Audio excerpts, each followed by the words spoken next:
आज ज्याला हिंमत आहे त्यालाच खऱ्या अर्थानं किंमत आहे, लक्षात ठेवा. हिंमत नसली तर किंमत त्याला कोणी देत नाही.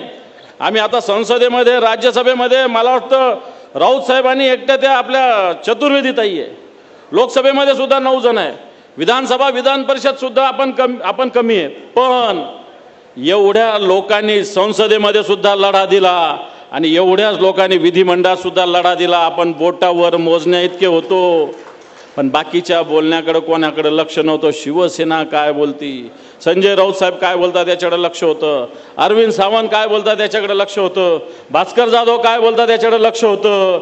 आणि मला असं वाटतं ही ताकद शिवसेनेची आहे, शिवसेना प्रमुखाच्या विचाराची आहे. म्हणून बांधवांनो, आपण या अपयशाने खचून जाण्याची गरज नाही आहे.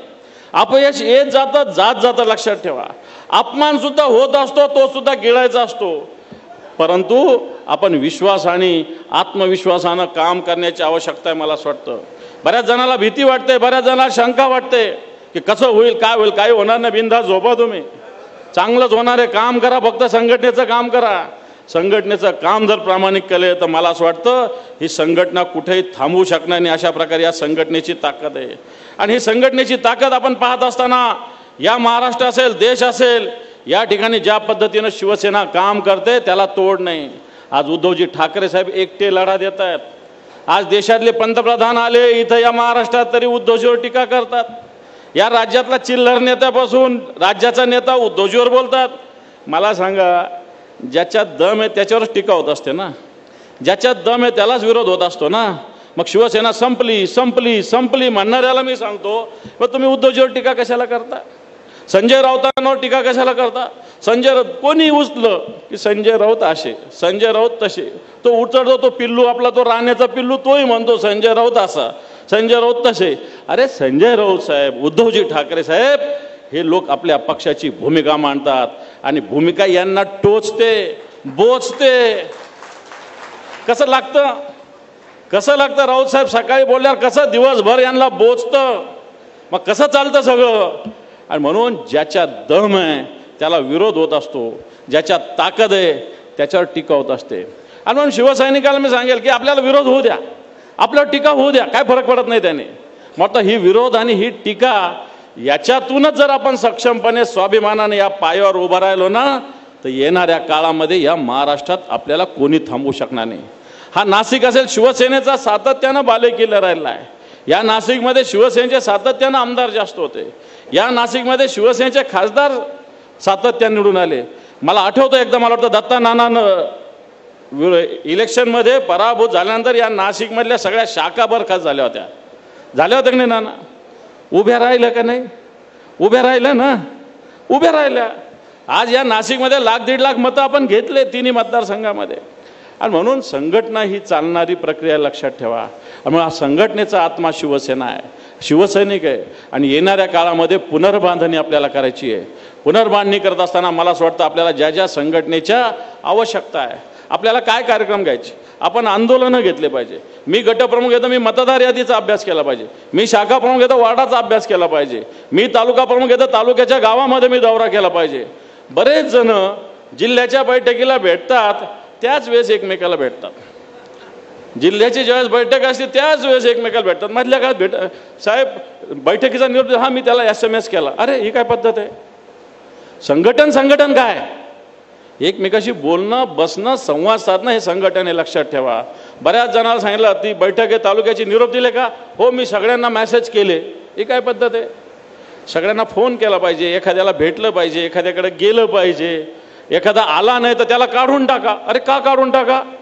त्याच्या घरी जाऊन बघितलं कधी तो आजारी आहे का, त्याची काय अडचण आहे का, त्याचं काही कामधंद्याची अडचण आहे का, त्याचं काही शेतीचं नुकसान झालं का, त्याची काही नोकरी गेली का, काहीतरी जाऊन बघितलं पाहिजे ना, लगेच त्याला काढून टाका. मोठं संघटन असं चालत नाही. संघटन आपला शिवसेनेचं संघटन परिवार आहे, लक्षात ठेवा. शिवसेनेचं संघटन परिवार आहे. आपण महाराष्ट्रात काय देशात जातो तिथं आपण विचारतो शिवसेनेचं इथं जिल्हा प्रमुख आहे का, शिवसेनेचा आपण तालुका प्रमुख आहे का.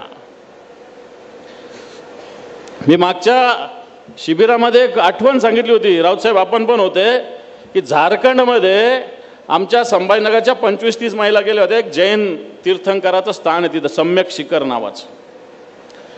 30-40 महिला एका बसमध्ये गेल्या आणि ते शिखर ते यायच्या 30-40 किलोमीटर आधी 40-50 किलोमीटर आधी त्यांची बस खराब झाली। वेळ संध्याकाळचा होता, आदिवासी लोक होते सगळे तिथं त्या भागातले, आणि त्या महिला उतरल्यानंतर सहज महिला जातात बाहेर, तर एका तिथे गॅरेज होती, त्या गॅरेजमध्ये शिवसेना प्रमुख मान्य बाळासाहेब ठाकरेंचा फोटो होता। त्या महिलांना चिंता पडली होती, सगळ्या संभाजीनगरच्या होत्या, झारखंड सारखा भाग आणि तिथं पोहोचायचं, संध्याकाळ झाली।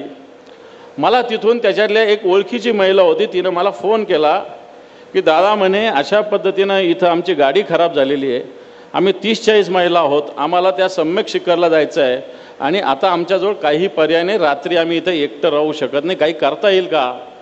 इथं एक माणसाच्या दुकानामध्ये गॅरेजमध्ये शिवसेना प्रमुखाचा फोटो आहे। मी म्हटलं दे त्याला फोटो। त्याला फोन दिला, मी त्याला जय झारखंड म्हणलो, तो मला जय महाराष्ट्र म्हटला। मी त्याला विचारलं तुम शिवसैनिक हो क्या? बोले हाँ मैं शिवसेना का जिला प्रमुख हूँ। बोला तुम ये हमारे बहनें सब इनको मदद कर सकते? बोले हाँ कर सकता हो। बोले सिर्फ इनकी गाड़ी को दुरुस्त करने के लिए एक मैकेनिक बुलाओ और गाड़ी वहाँ तक पहुँचा दो। त्यांनी अर्ध्या तासात तिथं दुसरी बस बोलवली, या सगळ्या महिलांना बसवलं आणि त्या सम्यक शिखरला 1 तासामध्ये पोहोचून दिलं, दुसरी बस बोलवून। कुठं? झारखंडमध्ये। म्हणजे शिवसेना कुठे लक्षात ठेवा, शिवसेना प्रमुखाचं नाव कुठे लक्षात ठेवा, हे आपल्याला माहिती नसतं, हे आपल्याला माहिती नसतं या सगळ्या गोष्टी। ठिकठिकाणी शिवसेनेचं आज बऱ्याच ठिकाणी, मी मागच्या 2 महिन्यापूर्वी श्रीनगरला गेलो होतो, एक ड्रायव्हर येणार होता पहलगामचा, तर त्यांनी शिवसेनेचा माणूस येणार म्हणून यायचं नाही असं सांगितलं। मग त्याला मी त्याचा नंबर माझ्याकडे लकीला होता, अरे तू क्यों नहीं आ रहा? नहीं, बोले वो हम नहीं आते, बोले ऐसा है। अरे मला मैं शिवसेना का हूँ लेकिन उद्धव जी ठाकरे साहब का शिवसैनिक हूँ। तो आला, उद्धव जी का नाम बोल के सुन के मैं आया, बोले बाकी के वो गद्दार लोगों की शिवसेना रहती तो मैं नहीं आऊँगा असं म्हटलं होता तो। म्हणजे ही शिवसेना सगळीकडे आहे, आणि मग ती शिवसेना सगळीकडे असताना आपल्याकडची शिवसेना कशी मजबूत होईल याचा विचार आपण करण्याची आवश्यकता आहे। विचार करण्यात वेळ घालवायची गरज नाही आहे, क्रिया करण्याची आवश्यकता आहे, आणि मला वाटतं ही संघटना मजबूत व्हायला अवघड काम राहणार नाही। या येणाऱ्या काळातल्या निवडणुका आपण 100% जिंकू, पुरुष असेल, महिला असेल, युवा सेना असेल, ताकदीनं उभा राहू, आणि मला वाटतं ही ताकद येणाऱ्या काळामध्ये उद्धवजींचे हात मजबूत करते। आपण उद्धवजींचा कधी विचार केला का की ज्या उद्धवजीनं वेगवेगळ्या लोकांना असं पदावर बसवलं, वेगवेगळे जागा दिल्या, कोणाला मंत्री केलं, कोणाला मुख्यमंत्री केलं, कोणाला काय केलं, हे लोक त्यांच्या विरुद्ध ओरडतात। आज आपण एवढं काही एखाद्या मूल आपल्या घरातलं आपल्याशी थोडंसं बोललं तर आपल्याला वेदना होतात, वाटतं ह्या वेदना होत असताना उद्धवजी ठाकरे साहेब ताकदीनं या महाराष्ट्रामध्ये कोणासाठी काम करतात? या महाराष्ट्रासाठी काम करतात, या संघटनेसाठी काम करतात, तुमच्या आमच्यासाठी काम करतात, लक्षात ठेवा। आणि मग आपलं किती कॉन्ट्रीब्युशन आहे, आपण संघटनेचा आत्मा, आपण संघटनेची पुनर्बांधणी किती करतो? आपण आता सुधाकर बडगुजर बोलता बोलता बोलत होते की कशा पद्धतीनं हमें तो अपनों ने ये किया है, असं होतं बऱ्याच वेळेस। पण माझं म्हणणं आहे की एकाने 2 शाखा निर्माण केल्या तर त्या 2 रद्द कशा होतील त्या पाहू नये, दुसऱ्यांनी 4 केल्या पाहिजे, नाही तर याची 2 अरे कशाला तू त्याच्या थ्रू कशाला करतो, तो माणूस चांगलाच नाही। अरे जाऊ दे रे, शिवसेनेत चांगलेच कशाला गरज आहे, टुकार टाकर पण लोक पाहिजे शिवसेनेमध्ये, काय फरक पडतो शिवसेनेला? पाहिजेच लोक शिवसेनेत, काय सगळे सज्जन लोक थोडी पाहिजे, सज्जन लोक पाहिजे थोडे बहुत, पण सज्जन लोक जास्त काम नाही करू शकत, त्याला चांगले सगळे धंदे करणारेच लोक पाहिजे शिवसेनेत। मी स्पष्टपणे बोलतो, भले माईक चालू असेल, शिवसेनेत सगळ्या प्रकारचे लोक पाहिजे। नवनवीन घडामोडी पाहण्यासाठी स्टार महाराष्ट्र न्यूजला सबस्क्राइब करा आणि ताज्या बातम्यांचे अपडेट मिळवण्यासाठी बेल आयकॉनला प्रेस करा आणि परिपूर्ण बातमी बरोबर रहा, इतरांपेक्षा एक पाऊल पुढे।